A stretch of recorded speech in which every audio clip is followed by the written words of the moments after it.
They say evil can't come in unless you invite it. And I wish I had believed that before I ever touched the door. It began on a freezing night in my apartment, when the wind was rattling the window frames and the silence was so deep that every little sound seemed louder than it should have been. And that's when I heard it. 3 knocks. Slow, heavy. Knock, knock, knock. At first I thought I was dreaming, because it didn't make sense. No one ever came by that late, and the hallways in my building were always empty after dark. Yet my eyes shot open, and my chest felt tight, and I could feel the hair on my arms rising, as if something was standing just beyond the door. The next night, it came again. And this time I forced myself out of bed, even though my legs were trembling, and I pressed my face to the peephole. And what I saw was nothing. The hallway stretched out, empty, still, dark. And I wanted to laugh at myself. I wanted to believe it was just the pipes, or maybe a prank. But deep down, I knew better. By the 3rd night, I was already waiting for it. I couldn't sleep. I couldn't relax because my mind kept counting down to that hour. And when it came, my heart stopped. 3 knocks. Slower, louder, heavier, as if something on the other side was growing impatient. And against every instinct, screaming in my head, I unlatched the door and I opened it. And the hallway was empty. But when I turned back inside, my stomach dropped. There were footprints, wet, muddy footprints, spreading across the carpet, leading down the narrow hallway, leading into my bedroom. And I just stood there, staring, my breath caught in my throat, because the footprints stopped at the foot of my bed. And for the briefest moment, I thought I saw the mattress dip, as if someone was already sitting there, waiting.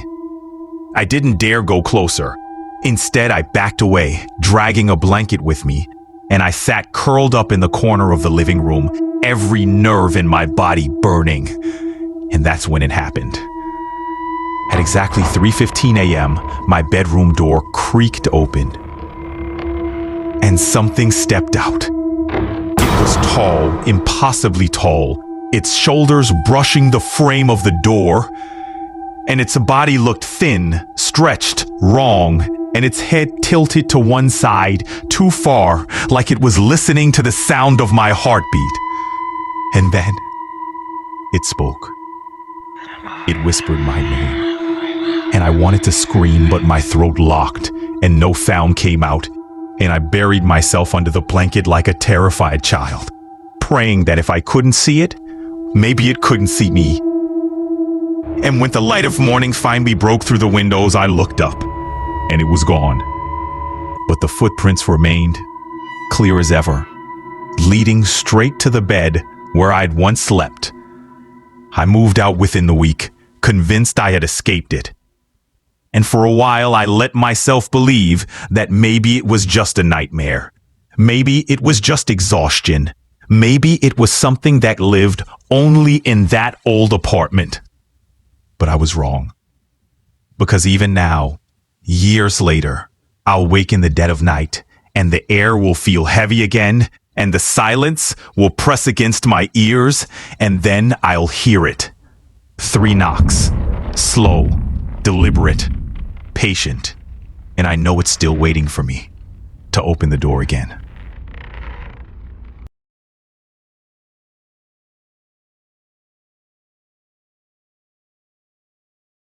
Some spirits can't rest until they've reclaimed what was lost, and I learned that truth the night I met the headless priest. It was nearing midnight when I dared to take the shortcut across the old cemetery, for I'd heard the warnings, of course, but I was tired of dodging long detours. The moon was a sliver above crumbling gravestones, and every step I took echoed in the stillness. The chapel stood at the edge of the grounds, abandoned and silent, with its wooden doors cracked and weathered. They say that once, during wartime, a priest was beheaded right there inside those walls, and that his spirit still roams, searching for a head that no longer belongs to him. Still, I opened the door. Inside, candles flickered in dusty holders, and the air smelled of old incense and cold stone. The silence pressed against me, heavy and unrelenting. And then I heard footsteps behind me, slowly, deliberately, and I felt watched. I turned. There he stood in the aisle, pale robe sweeping the floor, yet no head atop the collar. In one thin, shaking hand, he held something. A head. Not his own, but a human head, barely clutched, with the jaw slack and eyes glassy and unseeing. I froze. He walked toward me, and there was no sound but the soft scrape of his feet across the floorboards. I wanted to run, but my legs were lead. He lifted the head toward me, and it wasn't just an object in his hand. It was a wordless memory, a plea. Then, as though noticing me for the first time, he lifted his neck stump as if sniffing for something. He spoke, without sound, a memory of a wordless longing. He tilted the head toward me, offering, or perhaps demanding. My mind screamed, and I bolted. I fled down the aisle, while the door ahead of me was swallowed by shadow, yet open just enough to slip through. I didn't stop until I burst outside, lungs burning and heart pounding, chased by cold silence. I looked back at the chapel, quiet again and still. But now I understood.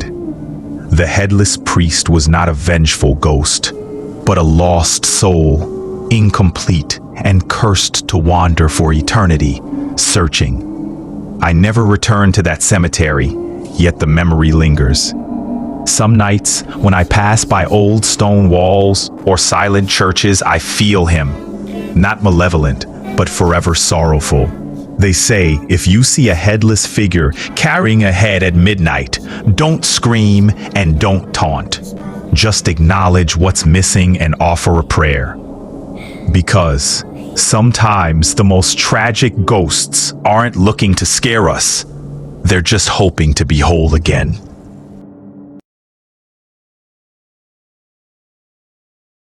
Every old school has its secrets, and ours had one that no one dared to talk about.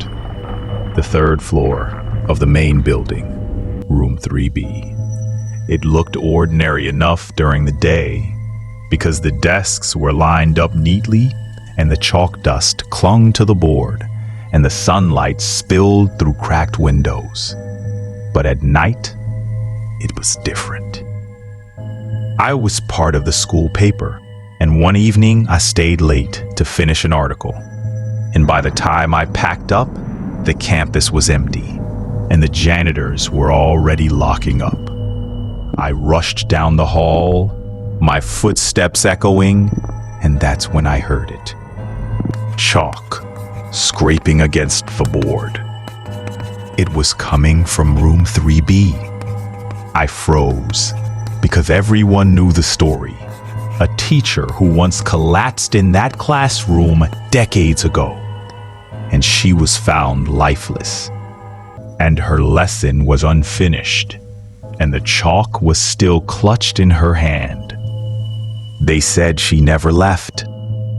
Curiosity pulled me in, and I pushed the door open, and the lights flickered once, and then held steady.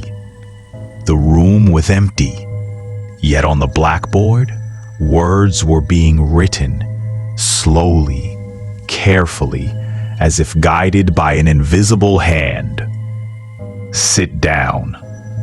My throat went dry, and the nearest chair scraped loudly, as if it wanted me to obey. I backed away, my heart hammering, and then I heard it again. Not chalk this time, but footsteps. Soft, deliberate, pacing across the back of the room. I turned, And there she was. A woman in a faded dress, and her hair was tied back neatly, but her face was blurred, smudged like an erased drawing. She carried a piece of chalk in one hand, tapping it against her palm. Tap, tap. She looked at me, or at least I felt her gaze even without features, and then she pointed at the board. Sit down. The words glowed faintly. I ran. I sprinted down the hallway, and I didn't dare look back, and every shadow stretched long and alive. When I reached the gate, I swore I still heard it, the scrape of chalk following me into the night. The next morning, I told my classmates what happened, and they laughed and they said room 3B had been locked for years. But when I passed by the door later, the sunlight spilling through the small glass window, I froze. Because on the blackboard inside, in perfect handwriting, one sentence was waiting for me. Next time, don't run.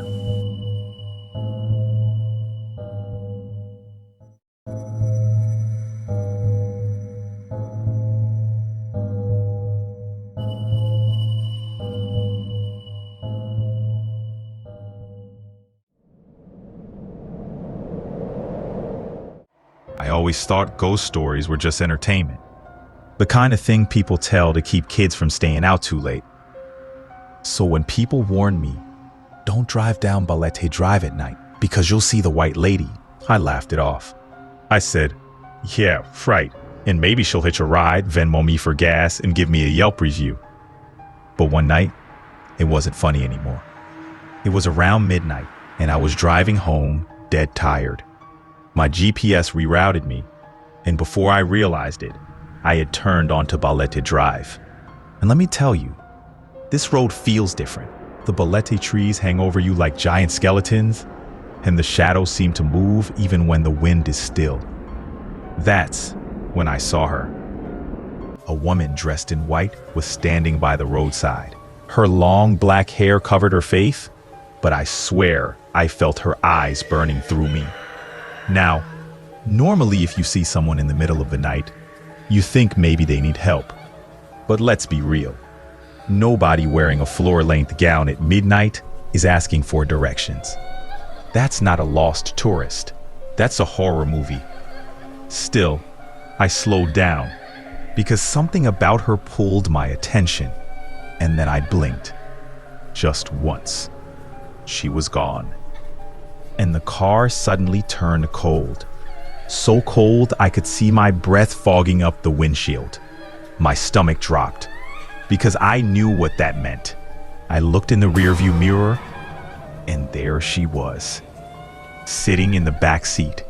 Her face was pale, and her lips were moving like she was whispering something, but no sound came out. And the worst part? I could hear her breathing, louder than mine, like she was inches from my ear. I froze, and my hands locked on the wheel. My heart was doing drum solos like it was auditioning for a rock band. And I thought, oh great, my first passenger in months, and she doesn't even tip. Then, just as suddenly, she was gone. The seat was empty. I slammed the gas pedal so hard that I think Vin Diesel would have recruited me on the spot. People still ask if I really saw the white lady of Balete Drive, and I always tell them this. I didn't believe in ghosts before that night, but now, I don't even believe in GPS.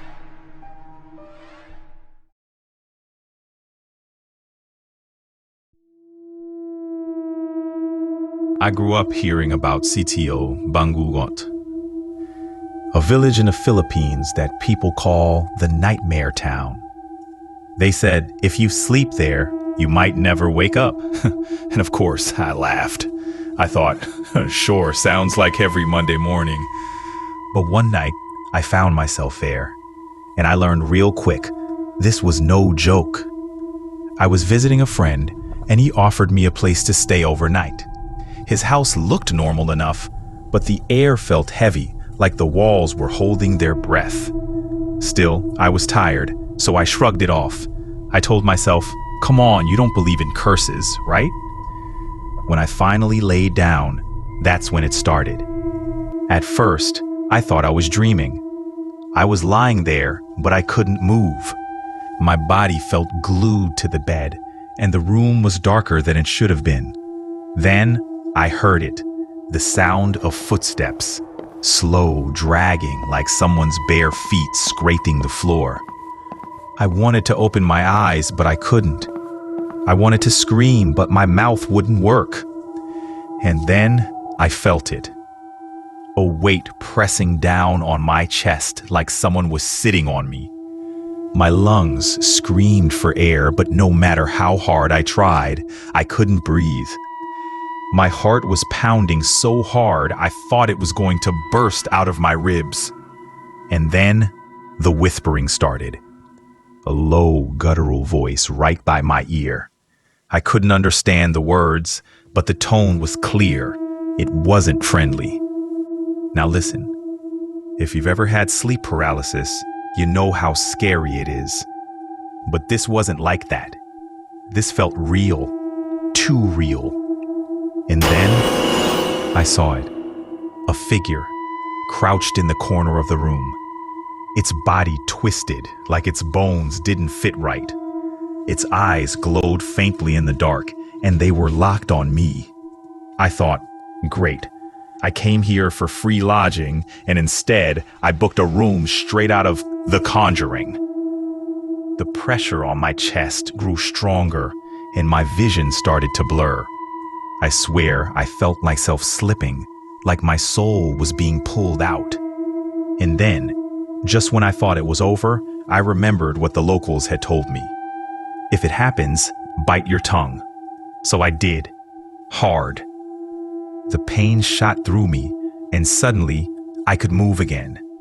I gasped for air, sat up, and the figure in the corner was gone. I didn't wait until morning. I grabbed my stuff, ran out of that house, and didn't stop until I was far from Sitio Bangunwot. People still ask me if the stories are true. If Sitio Bangunwot really steals your breath in your sleep. And I say this. I went there once, and that was enough. Because some nightmares, you don't wake up from.